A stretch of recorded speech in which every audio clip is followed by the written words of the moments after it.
আসসালামু আলাইকুম রহমতুল্লাহ। কুরবানির গোশত খাওয়া ও বিতরণের ইসলামের নির্দেশনা।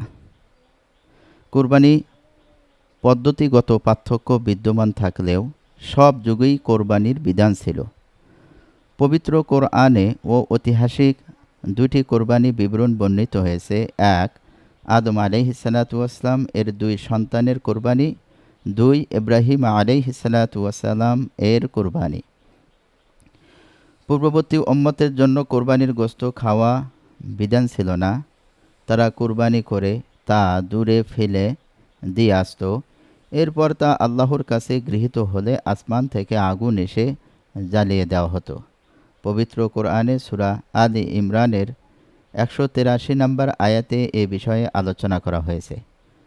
রাসূলুল্লাহ সাল্লাল্লাহু আলাইহি ওয়াসাল্লাম এর উম্মতের জন্য কোরবানির গোশত খাওয়া হালাল করে দেওয়া হয়েছে।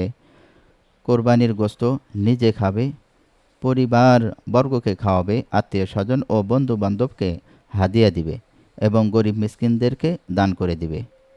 কোরবানির গোশত নিজে খাওয়া। কোরবানির পশুর গোশত নিজে খাওয়ার ব্যাপারে অনেক হাদিস রয়েছে। যেমন আবু হুরায়রা রাদিয়াল্লাহু তাআলা আনহু থেকে বর্ণিত, নবী সাল্লাল্লাহু আলাইহি ওয়াসাল্লাম বলেন, তোমাদের যে কেউ কোরবানি করে সে যেন তার কোরবানি থেকে খায়। মুসনাদে আহমদ। আত্মীয় স্বজনদের খাওয়ানো। আলী রাদিয়াল্লাহু তাআলা আনহু থেকে নিয়ে রাসূলুল্লাহ সাল্লাল্লাহু আলাইহি ওয়াসাল্লাম কোরবানির গোশত খেয়েছেন। যেমন নবী সাল্লাল্লাহু আলাইহি ওয়াসাল্লাম এর হজ সংক্রান্ত সুদীর্ঘ হাদিসে বলা হয়েছে, এরপর কোরবানির স্থানে গিয়ে রাসূল সাল্লাল্লাহু আলাইহি ওয়াসাল্লাম স্বহস্তে 63টি পশু কোরবানি করলেন। অতঃপর আলী রাদিয়াল্লাহু তাআলা আনহুকে দিলেন। তিনি অবশিষ্টগুলো কোরবানি করলেন। তিনি তাকে আলী রাদিয়াল্লাহু তাআলা আনহুকে কোরবানির পশুতে অংশীদার করলেন। তারপর তিনি প্রত্যেক পশুর কিছু অংশ নিয়ে পাতিলে রান্না করার আদেশ দিলেন।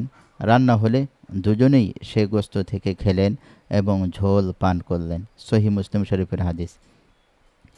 গরিব মিসকিনকে দান করা। কোরবানির গোশত নিজেরা খাওয়ার পাশাপাশি গরিব মিসকিনদেরকে দান করতে হবে। যেমন আল্লাহ তাআলা বলেন, যাতে তারা তাদের কল্যাণময় স্থানগুলিতে উপস্থিত হতে পারে এবং তিনি তাদের চতুষ্পদ জন্তু থেকে যা রিজিক হিসাবে দান করেছেন তার উপর নির্দিষ্ট দিনগুলোতে আল্লাহর নাম উচ্চারণ করতে পারে। অতঃপর তোমরা তা থেকে আহার করো এবং দুস্থ অভাবগ্রস্তকে আহার করাও। সূরা হজ 28 নম্বর আয়াত। কোরবানির গোশত 3 ভাগ করা। উপরের আলোচনা থেকে স্পষ্ট হয়েছে যে কোরবানির গোশতের অংশীজন নিজে, আত্মীয় স্বজন এবং গরিব মিসকিন ও অসহায় শ্রেণী। কাজেই কোরবানির গোশত নিজে খাওয়া ও অন্যান্যদের অন্তর্ভুক্ত করার প্রয়োজনেই উত্তম হলো গোশতকে 3 ভাগ করা। 1 ভাগ পরিবার পরিজনের জন্য, 1 ভাগ স্বজন ও বন্ধু বান্ধবের জন্য, আর 1 ভাগ গরিব মিসকিন ও অসহায়দের জন্য।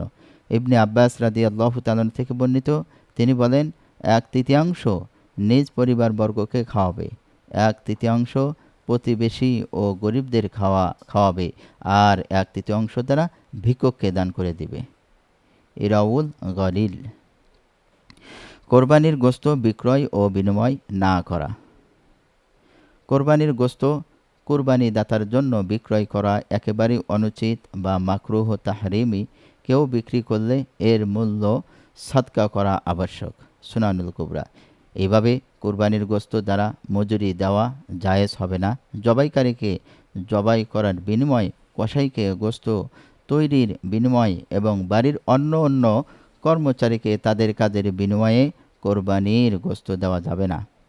আলী রাদিয়াল্লাহু তাআলা আনহু থেকে বর্ণিত, তিনি বলেন, রাসূলুল্লাহ সাল্লাল্লাহু আলাইহি ওয়াসাল্লাম আমাকে নির্দেশ দিয়েছেন আমি যেন তার কোরবানির পশুর কাছে দাঁড়িয়ে থাকি এবং পশুর গোশত, চামড়া এবং ঝোল, উটের পিঠে বিছানো কাপড় সদকা করে দিই এবং তা থেকে যেন কসাইকে না দিই। আলী রাদিয়াল্লাহু তাআলা বলেন, আমরা কসাইকে আমাদের পক্ষ থেকে কোরবানির অংশ ছাড়া অন্য কিছু প্রদান করতাম। সহিহ মুসলিম শরীফ হাদিস।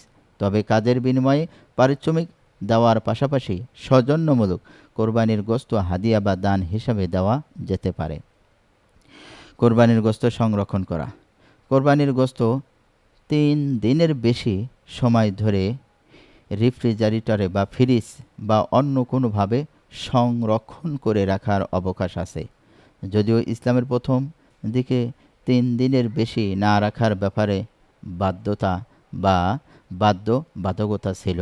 আবদুল্লাহ ইবনে ওমর রাদিয়াল্লাহু তাআলা আনহু থেকে বর্ণিত, রাসূলুল্লাহ সাল্লাল্লাহু আলাইহি ওয়াসাল্লাম বলেন, তোমাদের কেউ যেন 3 দিনের অধিক কোরবানির গোশত না খায়। সহিহ মুসলিম শরীফ হাদিস, সুনানে তিরমিজি শরীফের হাদিস। অবশ্য এই বিধান পরবর্তীতে রহিত হয়ে গেছে। যেমন পরবর্তীতে বর্ণিত হয়েছে, সুলাইমান ইবনে বুরাইদা তার পিতা থেকে বর্ণনা করেন, রাসূলুল্লাহ সাল্লাল্লাহু আলাইহি ওয়াসাল্লাম বলেন, আমি তোমাদের 3 দিনের অধিক কোরবানির গোশত এই জন্য খেতে নিষেধ করেছিলাম, যাতে সামর্থ্যবান লোকেরা, যেসব লোকেরা প্রতি উদারতা প্রদর্শন করে, যাদের কোরবানি করার সামর্থ্য নেই, অর্থাৎ কোরবানির গোশত নিজেদের কাছে জমা করার পরবর্তীতে গরিবদের মধ্যে বন্টন করে দেয়। এখন তোমরা যত ইচ্ছা খাও, অন্যদের খাও এবং জমা করে রাখো। সুনানে তিরমিজি শরীফের হাদিস। আল্লাহ তাআলা রব্বুল আলামিন আমাদের সকলকে এই কোরবানির সম্পর্কে যথাসাধ্যভাবে কোরবানি দেওয়ার এবং তা সুন্দরভাবে বন্টন করার তৌফিক দান করুক। আল্লাহুম্মা আমিন। যারা চ্যানেলটি সাবস্ক্রাইব করেন নাই, অতি তাড়াতাড়ি সাবস্ক্রাইব করে দিবেন। আসসালামু আলাইকুম ওয়া রাহমাতুল্লাহি ওয়া বারাকাতুহু।